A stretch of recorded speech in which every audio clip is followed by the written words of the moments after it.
Chers amis, bonjour.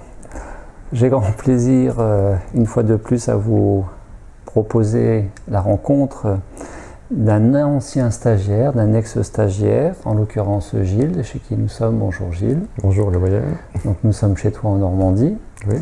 Et Gilles qui va nous raconter son parcours et son processus, puisqu'il a réalisé un 21 jours de pause alimentaire pranique en août 2017, ça fait 2 ans et demi, donc il y a pas mal de choses à raconter. Oui. Et c'est vrai que vous aviez déjà entendu parler de Gilles au travers de cette vidéo sur cette régénération exceptionnelle du pancréas, puisque Gilles en était atteint, en tout cas d'une pancréatite, et que, a priori, de façon empirique, en tout cas, grâce à cette pause alimentaire, il y a eu quelque chose de déterminant dans ta vie sur le point de la santé. Enfin, tu vas nous raconter tout ça. Donc, dans un premier temps, justement, qu'est-ce qui t'a amené à faire ce processus? Justement, mes problèmes de santé. Et j'ai donc une pancréatite chronique calcifiante et qui m'a conduit à passer beaucoup de temps à l'hôpital. Tu étais beaucoup hospitalisé. Beaucoup hospitalisé et puis et à souffrir énormément. Donc il a fallu que je trouve à un moment donné, un jour, une solution car, pour m'aider à ça, car ça allait trop loin dans la douleur et puis dans les pronostics qui étaient engagés. Il me semble que sur les 8 dernières années, tu avais été hospitalisé une trentaine de fois, c'est ça? Oui. Ouais. 33 fois exactement. 33 fois en 8 ans. Voilà. Cette pancréatite avait été générée par des médicaments? Des antidépresseurs que j'ai pris pendant des années. Ouais. Non pas parce que tu étais dépressif, mais parce que tu étais un grand anxieux, on peut dire. Voilà, c'était pour régler des problèmes de spasmophilie, de crise d'angoisse qui étaient vraiment devenues récurrentes et handicapantes. Et donc j'ai pris des antidépresseurs pour pouvoir vivre un petit peu normalement, socialement, voilà, travailler comme tout le monde. Et puis j'ai été mal soigné au début. En tout cas soigné pour d'autres choses qui n'étaient pas avérées. Voilà, j'étais soigné pour des ulcères alors que la maladie était déjà installée et du coup les conséquences ont été énormes parce que mal soigné dès le début. Oui, donc pendant ce temps la pancréatite évoluait, mais pas dans le bon sens. Voilà. Ouais. Et puis j'étais un peu mis au pied du mur. Il a fallu vraiment parce que vraiment le diagnostic était vraiment sombre, on peut le dire. Voilà, très sombre. Ouais. Et puis donc j'ai essayé sur internet tout simplement, j'ai cherché une méthode pour essayer de me nourrir de manière la plus douce possible. Donc à savoir que j'ai commencé pendant des mois, j'ai arrêté tout ce qui était viande, poisson, et puis pour vraiment ne prendre que des jus de fruits, des jus de légumes. J'ai fait pas mal de périodes de jeûne aussi, c'était vraiment important. Et puis diminuer le nombre de repas. Donc voilà, et puis je suis passé à un repas par jour, ça me convenait très très bien. Mais je sentais que voilà, il manquait encore quelque chose pour être vraiment dans un état de santé. Quand tu parles de période importante de jeûne, c'est pour quelle raison? Qu'est-ce qui fait que tu avais mis les jeûnes en place? Bien, parce que déjà, lorsque j'étais hospitalisé, j'étais nourri sous perfusion. Et le fait de ne rien absorber me soulageait grandement. Jusqu'à 3 jours de perfusion, tu étais. Oui, voilà. Ouais. Et puis. Tu avais senti que ça te faisait du bien. Voilà, ça me sentait. Ok. Et du coup, je me suis dit, autant le faire moi-même, chez moi. Et après, je me sentais tellement bien, c'est-à-dire, je n'avais plus de douleur. Mais le jeûne a des limites dans le temps, et je me suis dit, mais comment je peux continuer à être aussi bien sans absorber de nourriture physique. Je me suis dit, c'est pas possible. Et en fait, j'ai découvert sur le net. En fouillant comme ça, je suis tombé sur tes vidéos, sur le film Vivre de lumière. Et là, je me suis dit, oui, effectivement, si l'énergie peut soigner, pourquoi elle peut non pas aussi également nourrir notre être entièrement, quoi.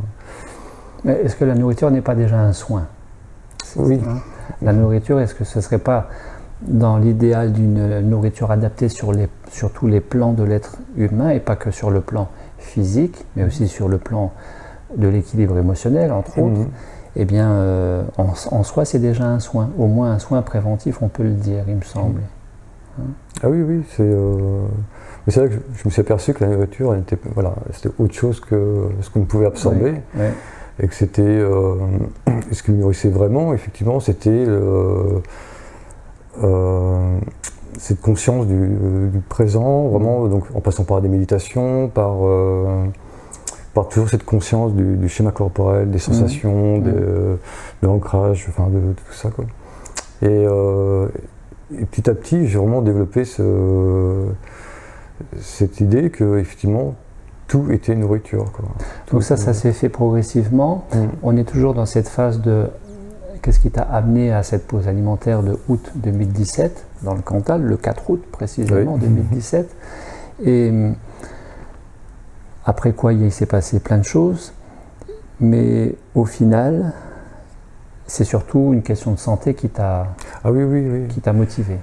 En fait, je n'ai pas fait... Donc, j'étais appelé en premier semestre 2017 à peu près. Février-mars. Février-mars, voilà. Mais moi, mon but, c'était pas d'arrêter... Enfin, mon but, c'était vraiment de trouver une solution pour faire des jeûnes sur du long terme, on va dire, pour me soulager. C'est ça. Je n'avais pas du tout le... D'ailleurs, tu connaissais quasi pas ou pas du tout à ce moment-là l'histoire du prana? Non, franchement, non. Ouais. Non. Je me suis dit, bah tiens, si je peux faire ça pendant 2 semaines, 3 semaines, pourquoi pas, ça ne pourra me faire que du bien. Et puis, c'est pour ça que je t'ai appelé. Et puis, et du coup, je suis venu à ton stage où j'avais déjà vraiment épuré le nombre de repas, mis beaucoup plus de conscience et de qualité dans mon repas quotidien, et qui était liquide en fait, des soupes, voilà. Et puis après, je suis venu au stage. Donc, voilà, donc tu as embrayé la pause alimentaire, voilà, avec cette particularité qui est une richesse en soi, c'est d'avoir fait un complément de 21 jours à partir de 2 semaines en résidentiel et d'une 3e semaine à distance par Skype. Donc tu as eu la double approche, qui a chacun ses avantages et inconvénients, chacune. Et à l'issue de quoi cette pause alimentaire s'est réalisée comment? Tu l'as vécu comment? Comment ça a été facile ou pas facile pour toi? Alors en résidentiel, donc les 2 premières semaines, pour moi ça s'est vraiment très très bien passé. J'étais rempli d'énergie, enfin, c'était vraiment magique en fait, tous les jours c'était magique. Il y a le fait de se couper un petit peu du monde, de se recentrer sur soi, sur se poser, se rencontrer. Voilà, penser à soi, quoi. Mine de rien, c'est important. Et puis le fait prendre conscience que depuis que nous sommes nés, nous avons toujours fait solliciter notre système digestif. Et là, le mettre en repos pendant quelques temps, au moins s'accorder ce temps-là, qui n'est pas qu'un temps de méditation ou de quoi que ce soit, ça va beaucoup plus loin en fait. C'est vraiment une découverte de soi. Et du coup, j'ai appris à me connaître finalement pendant c'est quelque chose à laquelle tu n'étais pas habitué, te poser, te rencontrer, t'écouter, écouter le corps, tout ça? Je le faisais un petit peu parce que j'ai fait de la sophrologie, mais la vie reprenait tout le temps le dessus, le mental. Comme la plupart d'entre nous. Voilà, donc non, j'étais toujours dans l'action, je n'arrêtais pas, quoi. Et là, pouvoir se poser et lâcher prise, et puis en tout cas, ça a tout changé. Si tu me permets, je me souviens précisément de ce 4 août 2017 où j'étais déjà installé avec la plupart des stagiaires qui arrivaient au fur et à mesure. J'étais installé dans le salon du gîte de la Drôme, c'était dans la Drôme, c'était pas dans le Cantal. Et tu es arrivé entre guillemets en retard, un petit peu après les autres, donc c'était facile de t'identifier. Mais tu m'as fait peur. Quand tu es arrivé, tu m'as vraiment fait peur. Oui. Parce que Gilles est arrivé, il était mal rasé, en sueur, cerné, fatigué. Honnêtement, tu avais 15 ans de plus. Oui, oui. Tu avais 15 ans de plus. Et il y avait vraiment la souffrance qui était là. Le corps émanait ça. Ça m'a vraiment fait peur. Et regardez le résultat aujourd'hui. Voilà. Mais c'est vrai que mon état se dégradait avant de venir te voir et que les examens que j'ai faits après le stage ont vraiment prouvé l'efficacité du stage, quoi. Tu disais, avant que nous tournions ce matin, tu disais que récemment tu as fait un bilan sanguin de à peu près 4 pages, avec tout un maximum de paramètres biologiques, et que tout était... Tout est nickel, tout est parfait. Ouais. Il n'y a rien de... Non, tout est bien. Et bien évidemment, les amylases, les fameuses amylases pancréatiques, les lipases, les lipases et tout ça, bien évidemment, au niveau du pancréas, tout va bien. Non, tout est bien, tout est vraiment très très bien. Alors tout est bien au niveau biologique, prise de sang, et au niveau de l'organe en tant que tel, alors ça c'est invraisemblable. Ah oui, alors l'organe lui-même, même les organes qui étaient autour, qui ont été aussi abîmés par les hémorragies internes et tout ça. Les médecins ont un peu de mal à comprendre en fait comment le pancréas, qui n'est pas un organe qui se régénère comme ça, a pu reprendre une forme, un aspect beaucoup plus homogène, enfin voilà. Et comment il a aussi réussi à se mettre dans un état d'hibernation. Ça, c'est les propos, ce que m'ont dit les médecins, un état d'hibernation. Et a réussi également à créer une poche autour de lui, et qui le colmate, qui le protège. Et, comme un double pancréas. Voilà, ouais. Vraiment comme un cocon. Et ils m'ont dit, voilà, on ne touche à rien, on vous laisse comme ça, on ne comprend pas, mais du coup on ne fait plus d'intervention sur vous, on laisse faire les choses. Et parce que j'avais encore des opérations prévues de manière préventive. Entre guillemets préventif, au cas où ça ne tienne pas et que peut-être, disons-le, au cas où c'était pas vrai, que tu ne t'alimentais pas de façon conventionnelle et que peut-être en cachette tu mangeouilles, et que du fait de mangeouiller, le pancréas allait déraper de nouveau. Voilà. Et c'était peut-être dans cette vision des choses-là qu'ils avaient à ce moment-là. Voilà. Parce qu'ils bien sûr, ils ne te croyaient pas quand tu disais que tu ne mangeais pas. Ah non, ils ne croyaient pas du tout. Non. Parce que ce qui n'a pas été dit dans la présentation de Gilles jusque-là, c'est que depuis le 4 août 2017, tu t'alimentes comment ? Je m'alimente par la présence, par tout, mais sauf pas de nourriture physique en fait. Donc depuis le 4 août 2017, tu ne manges pas de façon conventionnelle, tu te nourris directement à cette source quantique ou pranique par la présence, par l'alignement, voilà. C'est ça. Bon, concluant, tu ne manges pas, quoi. Ouais. tu bois une tisane avec nous ce matin. Oui, voilà, mais pas plus, quoi. Donc ça a été extrêmement bénéfique. Ah oui, pour moi, sur tous les plans. Ouais, sur tous les plans. Ouais. Alors, au-delà de ce processus, 2 ans et demi à distance, c'est intéressant. Les choses se sont confirmées. Et toi-même, tu t'es conforté dans une autre identité de toi-même. Il y a quelque chose qui est vraiment, comme je dis, il y a eu un avant, il y a un après. Tu peux aussi le dire à ton niveau. Qu'est-ce qui a changé dans ta vie ? Qu'est-ce que ça t'a apporté, au-delà de la santé, bien sûr, au-delà de sortir de cette pancréatite ? Qu'est-ce que ça t'a apporté éventuellement en plus, cette pause alimentaire qui est maintenue jusqu'à ce jour ? Ça a changé le rapport que je pouvais avoir avec moi-même, avec mes proches, avec le monde, avec la nature aussi. En fait, ça va vraiment très loin, quoi. C'est pour ça, pour moi, la nourriture pranique, ce n'est pas vraiment une question de nourriture à proprement parler. Oui, c'est un aspect, quoi. Ouais. Mais en fait, c'est tout ce que ça peut, toutes les portes que ça nous ouvre autour, quoi. Moi, très très vite, j'ai l'impression d'être passé derrière les coulisses de la réalité, quoi, ou voir la réalité vraiment telle qu'elle est, quoi. Donc j'avais vraiment une autre vision, même une autre perception de manière très concrète de la réalité, où je la sentais vraiment très vibratoire, où je sentais vraiment de la vie dans chaque chose, quoi. Et j'ai l'impression aussi d'être moi-même, de faire partie de ce tout, quoi. Je n'étais pas détaché de la réalité, ni spectateur, j'étais vraiment dedans. Et donc c'est un sentiment vraiment d'être de communion, connexion, enfin plutôt de communion, de fusion avec le tout, et tout en gardant vraiment cette idée d'unité, quoi, vraiment d'unité, quoi. Autrement dit, quand tu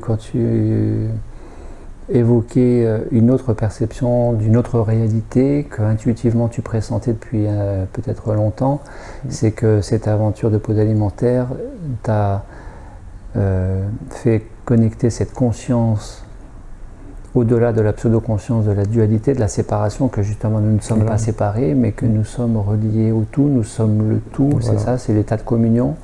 C'est exactement ça, ouais. C'est tout est lié à tout, en fait. Et c'est pour ça que finalement, on ne fait qu'un qu'avec ce tout, quoi. Ouais. Et un peu comme la goutte qui est à la fois goutte et océan, quoi. Ouais. C'est exactement ça. C'est que je garde ma propre individualité, mon ego, enfin tout ma personnalité, ce que je suis, mais tout en étant dilué de manière infinie dans cette réalité, parce que tout est lié et on sent que tout n'est qu'un, tout est vraiment vibratoire aussi. Alors, ce que tu dis là, beaucoup le disent, et on peut le lire aussi. Concrètement, pourrais-tu nous donner un ou deux petits exemples qui illustrent ça, de choses que tu as vécues, d'expériences liées à l'état modifié de conscience, parce que conscience unifiée. Alors, notamment lorsque je me promène dans la forêt, dans la nature. Avant, j'étais une personne qui se promenait effectivement dans une forêt, dans une nature. Voilà. Maintenant, je fais partie intégrante de cette forêt, de cette nature. Et voilà, je ne suis plus non plus un spectateur qui va regarder admirer les animaux et les arbres. Je suis moi-même un élément de la nature, quoi. Et du coup, je la sens mieux. J'ai une sorte de connexion avec, si on peut appeler les esprits de nature, ou voilà, enfin. Donc il y a tout ça, il y a aussi le fait que notamment lorsque je marche dans la rue ou autre, j'ai l'impression que le siège de ma pensée n'est plus dans mon cerveau, mais à l'extérieur. C'est-à-dire que je sens que j'ai l'impression de penser au-dessus de mon crâne, mais tout en étant vraiment là, quoi. C'est vraiment, donc j'ai l'impression que mes yeux sont comme des webcams, et donc je suis dans mon corps, mais à la fois autour, quoi. C'est la conscience déployée multifocale. Voilà, et non pas localisée. C'est exactement ça, ouais. Uniquement, soi-disant, dans le cerveau. Voilà, ouais. Et il n'y a pas je sens pas de scission, enfin de différence sur le corps, enfin les énergies. Pour moi, ça fait un spectre, voilà, qui est global, quoi. Il n'y a pas vraiment de distinction forte, quoi. C'est, voilà, j'ai vraiment la conscience du corps, d'être à la fois au-delà du corps, dedans, et d'être connecté à tout ce qui m'entoure. Je ne me suis pas détaché du décor et du réel, quoi. Par rapport à ça, conscience multifocale et au-delà de la boîte crânienne ou de la simple perception du corps, d'où que beaucoup de personnes disent encore « je suis ce corps ». Or, nous ne sommes pas ce corps et nous sommes bien au-delà. As-tu déjà fait cette expérience que dans les magasins, dans la rue, de croiser, en l'occurrence, peut-être un homme de taille physique plus haute que toi, et pourtant toi de le percevoir toi plus haut que lui. Oui, Oui, voilà. ah oui, ça m'arrive souvent. Voilà, Ouais, donc ouais. c'est exactement ça. C'est vraiment ça. On parle bien de la même chose. Voilà, ouais. C'est très particulier. Ah oui, c'est impressionnant. Ouais. Ah oui, oui, il y a des moments comme ça où je me sentais vraiment plus ample, plus grand. Voilà. J'ai l'impression de dépasser tout le monde, mais C'est ça. voilà, mais sans aucune prétention. C'est vraiment, Oui, oui. je me suis dit, tiens, j'ai pris 20 cm dans la nuit, enfin, tout Voilà, c'est c'est pas ça. possible. C'est exactement ça. Et ça donne cette impression-là d'être plus grand, d'être plus ample, d'être plus large, enfin voilà, d'être déployé, vraiment, c'est ça, quoi. Et effectivement, avec cette sensation, ce sentiment d'être beaucoup plus grand, quoi. Nous sommes dans le thème de la conscience lié à l'énergie de vie et à la nourriture énergétique. La nourriture peut être du prana, mais au travers du prana et surtout de l'alignement et de l'expansion, de la nourriture, de la conscience par la conscience. C'est ça qui nourrit finalement. Oui. L'énergie en tant que telle devient ton champ d'investigation plus formalisé depuis. Tu t'orientes vers l'énergétique en termes de thérapeute. Tu es thérapeute, tu es en train de devenir thérapeute. En fait, je pratique le Reiki depuis une grosse quinzaine d'années. Sophrologie aussi, tout ça. Quoi. Mais en fait, depuis maintenant 2 ans et demi que je suis passé à la lecture pranique, en fait, ce sont les retours des personnes avec qui je fais des soins qui m'ont dit, mais là, c'est différent, quoi. C'est encore plus fort, quoi. Et moi-même, je le sens durant les soins. Enfin, là, mes grilles de lecture sont complètement dissipées. Et là, je suis vraiment dans un lâcher prise. En fait, c'est ça, quoi, vraiment le lâcher prise total. C'est dans la perception. Et dans la perception, ouais. Et puis, et pareil, toutes ces énergies, tout ça, mais depuis le début du stage, enfin, on a fait le stage, je sentais que tout ça, c'était de l'information. Ouais. Et maintenant, en soins, voilà, il n'y a pas du tout de mental. Je suis dans le lâcher prise et l'information, elle passe. Et je sais exactement ce qu'il faut faire, à un endroit précis, combien de temps y rester ou pas. J'ai vraiment un peu zappé les protocoles, on va dire, pour vraiment faire dans le ressenti vraiment du moment et écouter ces sensations-là, quoi. Et du coup, les personnes que j'ai en séance te confirment ça. Me confirment que les soins sont beaucoup plus forts et beaucoup plus intenses et beaucoup plus efficaces qu'avant. Et là, c'est limite si je vois, enfin vraiment ça va loin, ça va très très loin. C'est limite si tu vois l'énergie. Je la vois et tu la ressens. Mais je la ressens encore beaucoup plus forte. Parfois j'ai les bras qui se lèvent tout seuls, parce que je suis passé au-dessus d'un chakra. Il se passe des mouvements de mon corps parce que je sens vraiment au niveau des chakras. Vraiment, c'est très physique pour moi. C'est physique. Hein, et du coup, j'ai vraiment une perception beaucoup plus fine des corps, enfin de nos corps, et là où il faut vraiment insister, travailler, là où travailler sur un autre point qui va déclencher un autre endroit. Et tout ça, c'est que d'informations. Ce ne sont pas des choses que j'ai pu lire dans les manuels Reiki ou autres. En fait, j'apprends, du coup, en fait, en lâchant prise, en me laissant aller, eh bien, je m'aperçois qu'il y a vraiment une intelligence du corps, une intelligence des flux énergétiques, voilà, qui résonnent vraiment, que ce soit en moi et à la personne que je traite, parce que les résultats sont vraiment efficaces, quoi. Et on n'arrête pas de me le dire. Et donc voilà, moi, mon but maintenant, c'est là dans les prochaines semaines. J'avais ce projet-là depuis pas mal de temps, mais j'ai voulu le laisser mûrir, puis travailler tout le temps sur moi, voilà. Et que rien ne me presse non plus. Et là, je me sens prêt à ouvrir un cabinet et puis et me lancer dans cette aventure aussi. Ouais. Bon, Ouais. voilà, la vie fait son œuvre. Ah oui, oui, très très bien. Ouais. Pour revenir de façon plus pragmatique à la pause alimentaire et des considérations plus entre guillemets terre à terre, bien sûr tu ne maigris pas, tu ne maigris plus, tu es stabilisé. Tu dors combien d'heures en moyenne par nuit? 4 heures me conviennent, Ouais. 4 heures, parfois 5 heures. Voilà. Mais pas plus, pas plus. Non. Avant, je dormais beaucoup. Ouais. Enfin, je dormais 8-9 heures par jour. Avant la l'aventure pause, Prana. ouais, ouais. Et depuis on a fait le stage, là, oui, 4 heures, 5 heures parfois. Ouais. Je ne regarde pas spécialement tous les jours, mais voilà, c'est dans ces eaux-là. Voilà. Ton relationnel, comment il a évolué? Comment, dans ton entourage familial, amical ou autre, comment ça a évolué tout ça? Est-ce que c'est intégré que quand tu es invité, bien tu manges rien? Oui, ça se passe très bien. Alors, au début, c'était pas évident.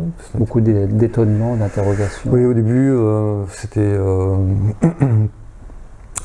Je me répétais, il fallait vraiment à chaque fois que je les explique à chacune des personnes, pour les rassurer aussi, quoi, notamment la famille. Voilà. Et les amis. Mais en fait, ce qui a été vraiment au-delà des discours, ce qui vraiment les a bluffés, c'est ma santé, en fait. Parce que ma famille, mes amis avaient l'habitude de me voir les dernières années en très mauvaise santé. Et puis là, le fait de me voir souriant, c'est ça, parce que la santé, ça veut dire quoi? C'est concrètement, c'est la preuve par l'œil, c'est-à-dire qu'on te voit debout, qu'on te voit dans une véritable vitalité, et non pas à te traîner, dans un enthousiasme, dans un sourire qui exprime une joie intérieure. Oui. C'est ça, hein? Non, mais c'est ça, c'est que. Voilà, en fait, ils ont vraiment vu l'avant et l'après.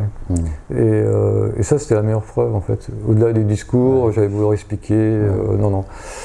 Le plus simple, c'était vraiment, finalement, laisser faire les choses. Et puis, lorsqu'ils voyaient que je n'allais plus à l'hôpital de manière récurrente, que je ne prenais plus un seul médicament, alors que j'en prenais entre 20 et 30 tous les jours, puis des gros médicaments, la morphine, vraiment des choses fortes, quoi. Ils ont vu que j'avais retrouvé le sourire, que voilà, j'étais. Parce que bon, il y a la souffrance physique, mais qui après décline sur une souffrance morale. Et tout ça, sur le long terme, voilà, ça pèse beaucoup. Surtout la douleur. Voilà, la douleur, c'est inconcevable. Jusqu'où ça peut aller, c'est vraiment inconcevable. Et là, de voir à quel point j'ai changé aussi vite en quelques semaines, où j'avais beaucoup moins de cernes, beaucoup moins moins marqué par la souffrance. Parce que aussi vite en quelques semaines, 21 jours, on peut dire que le jour où tu es arrivé à ce début de processus, moi je l'ai dit, tu étais vraiment inquiétant pour moi, je n'étais pas rassuré, etc. Mais qu'à la fin du 21e jour, à la fin de ce processus de 3 semaines, tu peux dire que déjà là, ça n'était plus comme avant. Oui, là, j'étais plus le même déjà. J'étais vraiment boosté moralement, mais vraiment c'était très positif. Voilà, là, il y a eu vraiment une bascule en 3 semaines. Physiquement, j'étais beaucoup mieux, je reprenais du poids. Ça s'est fait tout ça en 3 semaines. Ça s'est vraiment fait rapidement. Et voilà, donc il y a vraiment eu cet avant et après. Et aussi bien, moi je l'ai ressenti, mais aussi le regard de mon entourage a changé. Et j'étais tellement heureux de me voir comme je suis aujourd'hui, c'est-à-dire que bien, tout ça, vraiment bien, quoi. Et non plus marqué par la maladie. Ils m'ont dit continue. Change rien. Même si on ne comprend pas trop ce qui se passe, les résultats sont là. En plus, c'est confirmé par les médecins parce que j'ai continué à être suivi régulièrement par mes chirurgiens, puis aussi des contrôles, des IRM. Qui ont aussi, à leur niveau, essayé de comprendre. Hein. Tu as fait l'objet d'un certain nombre de réunions, pas de convocation, mais de rendez-vous. au-delà du suivi médical, ils avaient aussi une démarche de vouloir comprendre. Intégrer, pas intégrer, accepter, pas accepter, mais en tout cas, ils se sont posés des questions. Ah oui, oui, oui, oui. Ils n'avaient jamais vu ça. Non, non, non, non, non. Et d'ailleurs, c'est pour ça, il y a peut-être 1 an et demi maintenant, ils m'ont proposé de faire un scanner sur radio-télé, je ne sais plus comment on appelle ça en fait. Téléradiologie. En réunion de plusieurs professionnels médecins, à distance qui suivaient qui ont suivi l'examen en direct. Voilà. Qui chacun avait une copie de mon dossier médical et qui ont donné un avis ensuite aux chirurgiens qui me traitent ici. Quoi. Et de manière unanime, ils ont tous dit il ne faut toucher à rien. Vous ne l'opérez plus, même si c'est de manière préventive ou quoi que ce soit, vous ne touchez à rien. Il se passe un processus d'auto-guérison, voilà, ils l'ont dit comme ça. Hein, d'auto-régénération. D'auto-régénération, ouais. Et c'est pour ça qu'on m'a parlé de ça en huis clos, hein, c'était quand même, c'était pas facile à admettre. C'est délicat. Et ils m'ont dit, vous partez, maintenant on se reverra 1 fois par an pour avoir un minimum de suivi, quoi. Mais ils m'ont dit, voilà, donc il y avait un chirurgien qui m'a demandé des explications un peu plus soutenues. Donc je lui ai donné des références, parce qu'il s'intéresse à ça et aussi aux neurosciences, donc pour lui c'était parfait, quoi. Et mes autres médecins, ils m'ont dit voilà, les examens prouvent. On ne peut pas dire le contraire. Prouvent vos dires, sauf que nous, on a du mal à le concevoir. Mais ce que je comprends tout à fait. Ils m'ont bien précisé qu'ils étaient formatés, c'était pas quelque chose qui était enseigné, que ce soit la méditation, des choses comme ça, dans les facultés de médecine. Donc voilà, pour eux, ce sont des paradigmes qui leur échappent complètement, quoi. Et donc, mais voilà, ils ont montré beaucoup d'intelligence parce qu'ils respectent ce que j'ai fait et ils m'ont pas du tout, à aucun moment ils m'ont forcé à revenir à la nature physique. En fait, pour eux, les résultats sont là. C'est ça, objectivement. C'est ce qui compte. Voilà. Comment tu sais que le prana a été présent à un moment donné, qu'il a agi, qu'il a pris le relais? Comment tu le sais, ça? Ça s'est déjà fait pendant le 21 jours, tu disais. Alors en fait, comme j'ai pu te dire, j'avais senti très rapidement. Alors en fait, la première semaine, j'avais perdu du poids, ce qui était classique. Comme tout le monde. Voilà. Et la deuxième semaine, j'avais une vitalité incroyable. Et j'ai repris, je crois que c'était 5 kilos. Enfin, rapidement, j'ai pris du poids rapidement, quoi. C'était précisément 6 kilos. Voilà. Je me suis dit, mais bon, voilà, ça fait 2 semaines que je n'ai rien avalé et j'ai pris 5 kilos. Je me suis dit, bon, c'est. Et puis, j'avais ce trou là, comme une cloche là, qui m'est apparue dans le palais, là. Certainement au niveau sous la glande, pinéale, quoi, tu vois. Et où depuis, je ne fais que de déglutir. J'ai toujours de la salive et je sens un liquide mielleux, quoi. Épaissi. Vraiment, ouais, épais et qui est constamment là, en fait, quoi. Et il y a eu ça, il y a eu aussi le 21e jour, cette montée de Kundalini là, qui a été fulgurante et très forte, quoi. Donc tu étais ici, hein, chez toi? Donc j'étais chez moi, là, en train de faire le ménage. Monsieur faisait le ménage. Voilà, je passais le balai et je me suis senti paralysé et complètement envahi de bas en haut. Envahi par? Comment? Envahi par? Cette montée d'énergie, quoi. Et, envahi par plein d'énergie, comme ça. Vraiment, c'était fulgurant, quoi. Vraiment, vraiment un feu d'artifice intérieur, quoi. D'accord. Et je me suis vraiment senti traversé, mais comme un vent d'énergie qui a traversé tout mon corps. Et je sentais que ça traversait au-dessus de ma tête, que ça plongeait vraiment. On était vraiment dans la verticale là, de l'énergie. et je me suis senti paralysé, j'étais debout, j'étais paralysé. Et j'ai traversé ça pendant plusieurs minutes. Et là, il y a eu un déclic. Là. Je me suis dit là, j'étais vraiment relié, imprégné par le prana. Enfin là, je me suis dit, il y a vraiment quelque chose de fort qui se produit. Et puis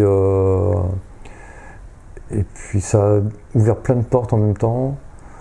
Et j'ai eu l'impression que l'imprégnation pranique se faisait encore mieux. Et ça s'est fait le 21e jour. Alors voilà, c'est fait comme ça.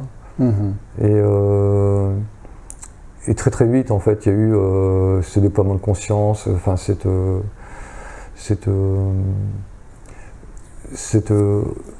conscience aussi que tout, effectivement, tout est nourriture, quoi. Parce que tout est énergie. Voilà, moi j'adore la guitare, le fait de jouer en conscience chaque note. Enfin, je ne joue plus comme avant, où j'ai enchaîné des automatismes. Maintenant, je mets chaque conscience dans chaque note, quoi. Et c'est ça, quoi. Ça peut être aussi dans le dessin, ou dans des petites créations comme ça. Eh bien, pour moi, ça, c'est vraiment de la nourriture, quoi. C'est là que c'est comme une forme de méditation aussi, quoi. C'est vraiment ça, quoi. C'est être vraiment dans l'instant présent et donner de la conscience dans chacun des gestes, et toujours aussi dans l'éveil de chacune des perceptions du corps. Ça, c'est quelque chose que j'ai cultivé depuis le début. Conscience corporelle. Conscience corporelle, ouais. Dès le réveil, voilà, prendre conscience du schéma corporel, des sensations. La véritable nourriture, c'est pas le prana. Non. Je le dis, hein, c'est la conscience du ici et maintenant, voilà, ouais. qui permet d'élargir à la conscience du tout. Mais s'il n'y a pas de ici et maintenant, il n'y a pas de conscience du tout. Non. Et ça passe par le corps. Et le prana, c'est un des éléments. Mais le prana n'est que le prana, quoi. C'est ça, ouais. C'est vraiment cette reliance au présent, quoi. C'est la seule réalité qui existe, finalement. Et on a beau le savoir, c'est pas toujours évident, mais lorsqu'on cultive ça vraiment au quotidien, moi je l'ai fait, c'est grâce à la méditation, en fait. Hein. J'ai vraiment pu m'ancrer dans cette conscience-là du corps, de la présence, de dire, bon voilà, le passé... Enfin, tout ça, ce sont des concepts, voilà, c'est l'avenir, les sources d'angoisse, ou l'inconnu. Finalement, ni l'un ni l'autre n'existe, quoi, à part dans notre imaginaire. Mais il n'y a que le présent. Et lorsqu'on vraiment prend pleinement conscience qu'il n'y a que le présent qui existe, eh bien, c'est pas de le sacraliser, mais c'est vraiment y voir toujours de la beauté, y voir tout ce qu'il y a de mieux dans cet instant présent, quoi. Et c'est vraiment ça, en fait, c'est ça la vraie nourriture, c'est se cultiver du bon, du beau et du juste de l'instant, quoi. Et voilà, et c'est ça qui me relie à cette nourriture. Enfin, c'est ce qui me nourrit, en fait, c'est ça, quoi. Alors, puisqu'il est question de se nourrir du beau, du bon et du juste de l'instant, qu'est-ce que, à cet instant précis, éventuellement, tu aimerais transmettre aux personnes qui nous regarderont de ta propre expérience qui n'est que ton expérience? Oui. Si on te demandait de résumer tout ça peut-être en un seul point, est-ce qu'il y a quelque chose que tu aimerais transmettre pour les personnes qui se posent la question, tiens, est-ce que je ferais bien une petite pause alimentaire ou pas, est-ce que ça serait bien ou pas bien, comment est-ce que je peux avancer un peu plus avec moi-même, dépasser mes limites? Tu as beaucoup dépassé tes limites. Oui. Tu as beaucoup élargi les choses.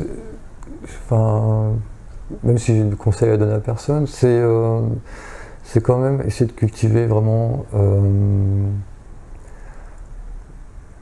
cette conscience, encore une fois, hein, cette conscience du présent. Vraiment, c'est ça. Pour moi, là, en ce qui me concerne, c'est ça. C'est prendre soin de soi dans le moindre détail. Commencer par apprendre déjà à s'aimer, à respecter ce qu'on va pouvoir, la manière dont on va pouvoir s'habiller, boire. Enfin. Tu dis ça parce que tu étais concerné justement, toi, par la question de s'aimer, mieux s'aimer? Ben oui, j'ai vraiment cultivé, je ne vais pas dire une haine, mais voilà, une mauvaise image de moi-même. J'ai trouvé de la beauté, même quelque part, une zone de confort dans la noirceur, la dépression, dans des lectures ou des musiques tristes ou musique gothique, enfin des choses comme ça, où je trouvais vraiment de la beauté, mais finalement ça engendrait en moi des égrégores qui étaient négatifs, quoi, finalement c'était une illusion de la beauté de tout ça, enfin, à travers cette noirceur. Et voilà, le truc c'est, pour moi, c'est vraiment de casser aussi tous les schémas qu'on a, quoi. Vraiment, et puis s'offrir ce cadeau en se disant aller au-delà des perceptions, de tout ce qu'on a appris, de se dépouiller un peu de toutes les programmations qui sont en nous, quoi. Et puis lâcher prise, et puis vraiment en pleine liberté, et puis se dire ben pourquoi pas, quoi. On essaye, on franchit le pas, et je l'ai fait. Et franchement, je regrette pas, parce que je suis là aujourd'hui, déjà. Et puis après, il y a aussi cette joie qu'on transmet aussi à son entourage, puis qu'eux-mêmes nous en renvoient. Il y a toujours cet effet miroir aussi, quoi. Et finalement, c'est ça, quoi. C'est apprendre à s'aimer, à se reconnecter avec soi-même, à se faire, à s'accorder vraiment une pause, vraiment une pause. Je crois que c'est vraiment important dans une vie de s'accorder ce temps de pause. Est-ce que dans ton entourage, ton parcours personnel a inspiré certaines personnes qui ont changé quelque chose dans leur nourriture quant au fait de manger peut-être moins souvent, moins mal, d'être initié la petite pause alimentaire, le petit jeûne, ou de mettre un peu plus de fruits et légumes? Est-ce qu'il y a eu des changements comme ça? Voilà. Dans mon entourage, oui, il y a quelques personnes maintenant qui sont depuis quelques temps qui se mettent au jeûne. 2, 3 jours, une semaine, 10 jours pour un ami que je connais très bien. Et qui ne faisait pas ça avant? Ah non, mais il m'a vu et il m'a dit bon, bah, je vais essayer 2 jours de jeûne. Bon, c'est pas la même chose, mais bon, la démarche est vraiment ça commence comme ça, très positive, quoi. Jusqu'à faire 10 jours de jeûne et à se sentir énormément mieux, avec une très forte vitalité, vraiment à reprendre du sport après des années d'absence. Vraiment, bien. Ça va loin.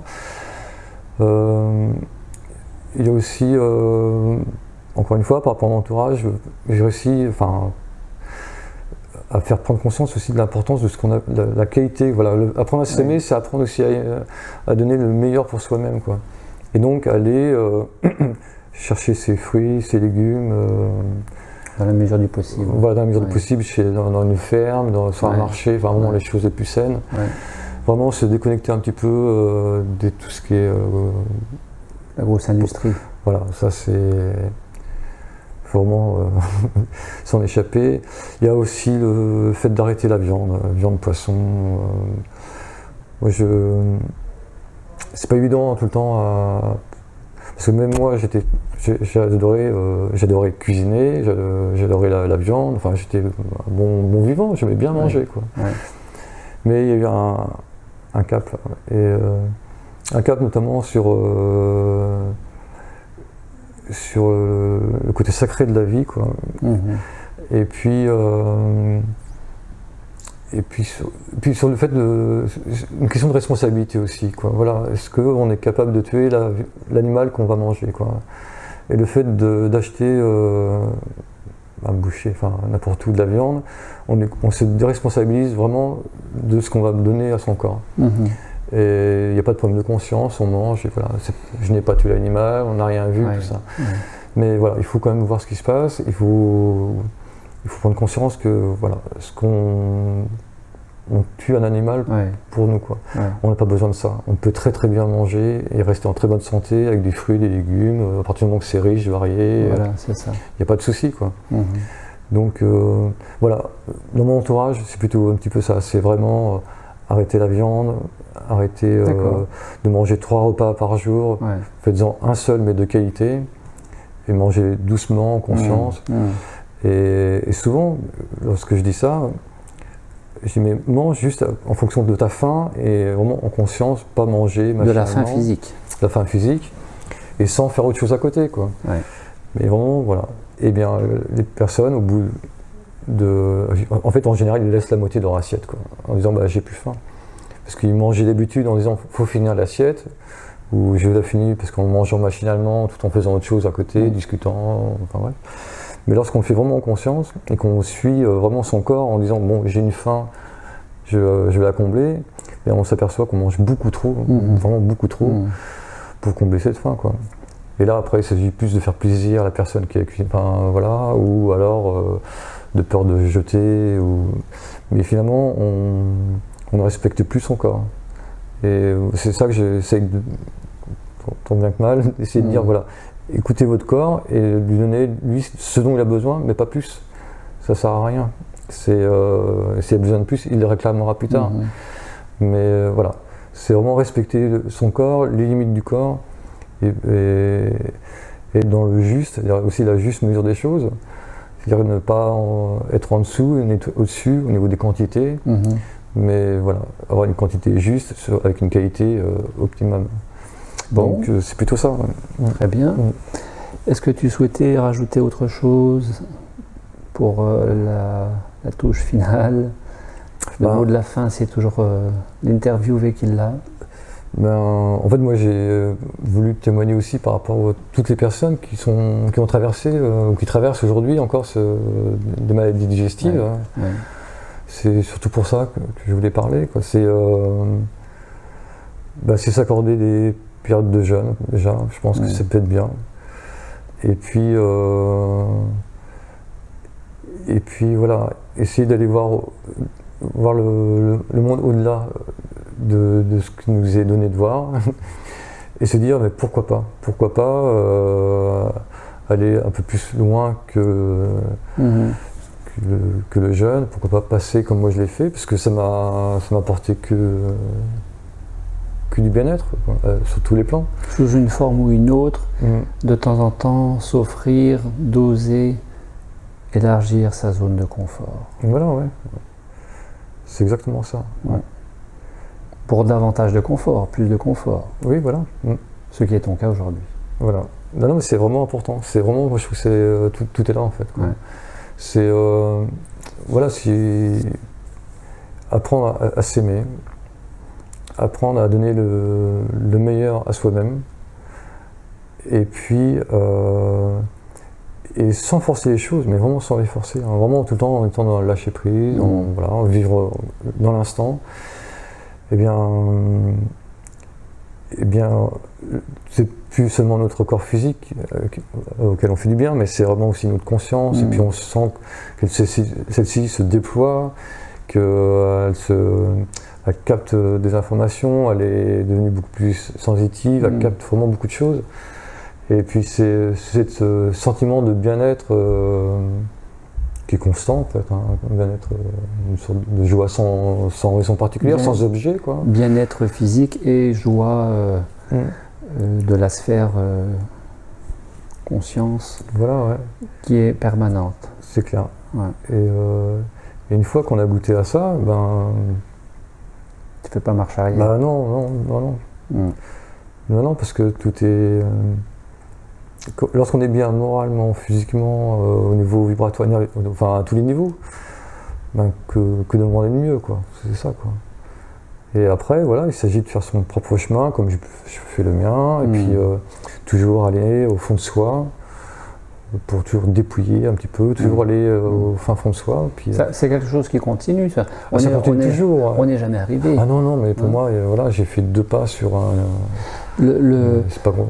L'état pranique n'est pas une fin en soi. D'ailleurs, toi, tu souhaitais pas être pranique, tu souhaitais voir ce que tu pouvais faire pour aller mieux, être moins mal. Voilà, Au moment où tu m'as contacté, février-mars 2017, tu n'as pas fait ce 21 jours en été 2017 pour être pranique, mais pour peut-être améliorer quelque chose dans ta santé. Et donc, c'est une particularité, l'état pranique, certes, mais qui n'est pas forcément l'apanage ou la panacée pour tout le monde. Et en tout cas, c'est ce que tu vis aujourd'hui dans ta vie. Mais les choses ne s'arrêtent pas là pour autant. Tu n'es pas arrivé pour autant. Personne n'est arrivé finalement. Non, c'est un chemin. Voilà, je suis dessus. Je sais qu'il y a encore plein de choses à découvrir en moi, à découvrir. Rien n'est fini encore. Mais je sais que plus je vais au fond de moi, plus j'apprends à me dépouiller de beaucoup de choses qui étaient enfouies et dont je n'avais même pas conscience, et qui étaient parfois des freins, des blocages. Et voilà, ça se décompte tout seul. Et puis, mais voilà, c'est vraiment une question d'introspection, la méditation aide beaucoup aussi à ça. Pour moi, je mets un point d'honneur vraiment sur la méditation, sur la pratique. Parce qu'elle permet vraiment de s'ancrer et de se recentrer, mais vraiment quoi. Et garder ça quasiment au quotidien, pour moi, c'est vraiment important. C'est vraiment important parce que la vie, elle est escalée, il y a beaucoup de choses qui se passent autour. Et on peut très vite repartir dans des vieux schémas où le mental va revenir à la charge et m'éloigner du chemin, quoi. Bon, très bien. Donc voilà. Merci Gilles. Merci à toi Gabriel. Merci à vous pour avoir pris le temps de nous écouter et de rencontrer Gilles par cet intermédiaire. Voilà. Et à très bientôt. Au revoir. Au revoir.